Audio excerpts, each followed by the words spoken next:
Hello everyone. Firouzja is going to play the knight attack. You know, that attack I'm particularly fond of and have already shown several times on my channel. And he's not going to play this attack against just anyone. He's going to play against Hikaru Nakamura, the American Grandmaster. All right, let's watch this game. So Firouzja has white. He starts with the pawn to d4. d5 is played by Nakamura, and Firouzja plays c4, the queen's gambit. He tries to lure the black pawn away from the center, so he can play e4 afterwards. Most of the time, black declines, playing either the c6 pawn or the e6 pawn to reinforce the d5 pawn. But here Nakamura is going to accept. He takes on c4, and so white plays e4. This creates a strong pawn center, and at the same time this advance of the e4 pawn frees the bishop so that it can recapture the c4 pawn. And then it would be a perfect position for white. So what should black do in this situation? Well, they need to counter-attack in the white center, not let white have time to recapture the c4 pawn and consolidate their pawn center. There are two main moves. The push to e5, which is possible with the idea that if white captures there will be an exchange of queens, or the move knight f6 that Nakamura will choose. He attacks the e4 pawn to prevent white from taking the pawn on c4. Now you might say, yes, but white advances to e5. And that's what happens in the game, by the way, e5. But the knight settles on d5. And after bishop takes c4, we'll understand why black encouraged the pawn to come to e5. It's so they can develop the bishop to f5 before playing e6. But look at what happens next. Firouzja played knight to c3, attacking the knight twice. And the knight decides to come to b6, attacking the bishop c4, turning the attack on the bishop. And now I invite you to pause the video because this is a critical moment in the game. What will Firouzja play with white? So what did you think of? If you're a regular viewer of my instructional videos, you know about this idea of pushing the pawn to e6, sacrificing the pawn to damage black's pawn structure and create weaknesses, vulnerabilities. So of course this push to e6 loses the bishop on c4, but the move queen to a4 check will allow you to recover the knight. And what if we want to look at the different variations? Because in the game, knight takes bishop was played. But first, let's see what would happen if black captures on e6. For example, if the bishop takes, we can recapture. And afterwards, pawn takes, we've sacrificed a pawn. That's true. But black has doubled pawns, the semi-open e-file, with the e5 square, which is an ideal spot for the knight. But there's also the opening of this diagonal against the king, who was already exposed by this opening. And we can play queen to h5 check, and after g6, for example, queen to e5, attacking both the rook and the pawn on a6. And now the position is very advantageous for white. If black recaptures with the pawn on e6, we can retreat the bishop to b3 so it's no longer attacked by the knight. This position is also advantageous for white, because even though they're a pawn down, they have a better structure. Sometimes you have to sacrifice a pawn to get a better structure. There will be the move knight to f3, which will eventually be played, with the d5 square being ideal for this knight. The rooks or the queen will be able to be placed on the e-file to put pressure on the pawn on e6, which blocks the pawn on e7, hinders the development of the dark squared bishop, and creates a whole set of structural weaknesses around the black king.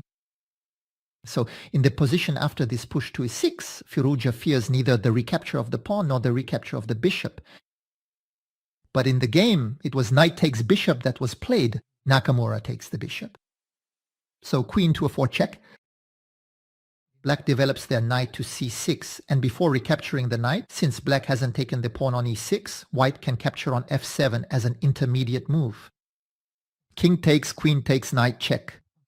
If the bishop comes back to e6, there will be the fork with d5.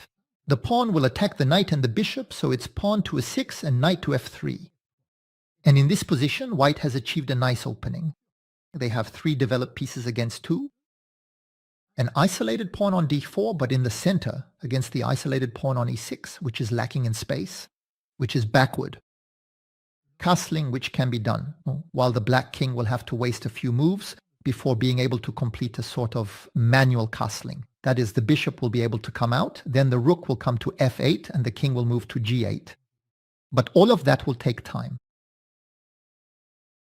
In this position, h6 was certainly played to control the g5 square with respect to the bishop and the knight. The bishop settles on f4, bishop to d6. White does not exchange on d6 to avoid speeding up black's development, instead retreating to g3. Rook to f8 was played, kingside castling, and the king moves to g8. Finally, black has completed their development, but white already has their rooks connected, unlike black, and it's white's move now. So the rook is placed on e1 to put pressure on the pawn on e6. This pawn on e6 is actually pinned because the king is behind it. And so Nakamura decides to move his king over to h8. Rook to e3 to double the rooks on the file, queen to d7. Now black finally connects their rooks, knight to e4. Obviously, Firouzja isn't afraid of bishop takes. He would recapture with the rook, and that would weaken the defense of the e6 pawn, since the bishop on f5 is very important for defending the e6 pawn, and the knight comes to e4. Why? To then look for the c5 square, attack this e6 pawn, but also the queen and the b7 pawn. So, the arrival of the knight here in c5 will provoke the exchange with the dark-squared bishop. We'll talk about it again. Rook d8 was played, knight c5. And there you have it, there's the exchange, bishop takes. Since the d4 pawn was an isolated pawn, which is also under attack, Firouzja gets rid of this weakness by capturing with the pawn on c5.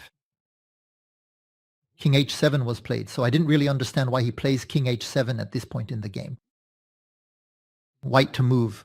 h3, maybe both players are in an observation phase, a little bit. Queen to f7, rook to e1, rook to d5.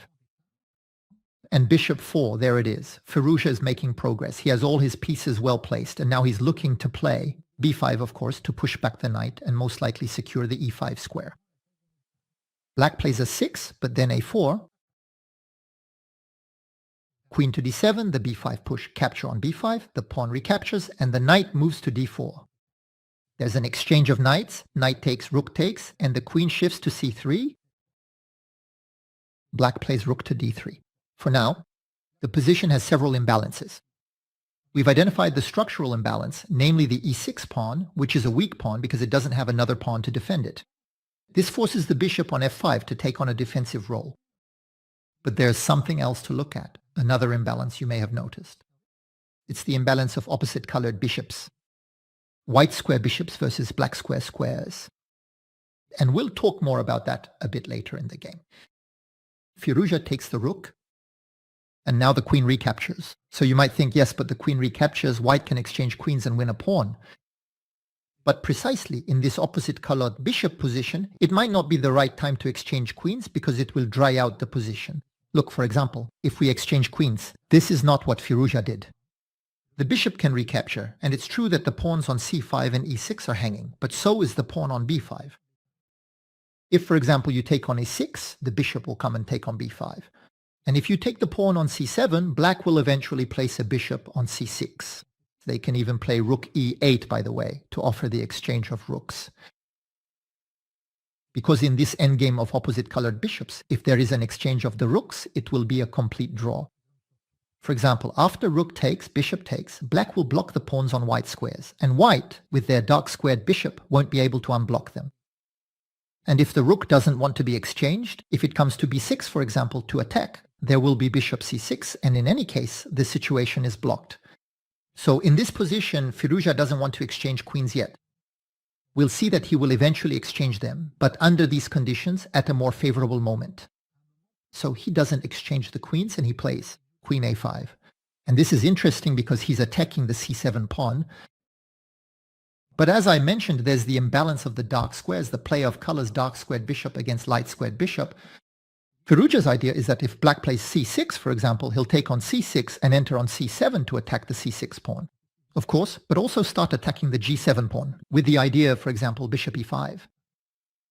So, attacking the weak pawn and attacking the dark squares, the g7 pawn, which is very important, obviously, for the defense of the black king. That's why, in this position, black didn't play. c6, Nakamura played rook f7, but the pawn on c7 can be won. Bishop e4 is played. And with f4, black is threatening. Careful. They're threatening to take the pawn on g2. And if the king takes, play queen f3, check, supported by the rook, and then take on f2, or even on f3 for that matter, and have an attack against the white king who will have a hard time finding shelter. That's why Firouzja quickly comes back to g3 to protect the pawn on f2. And here, Nakamura makes the mistake of the game, for now he's worse off.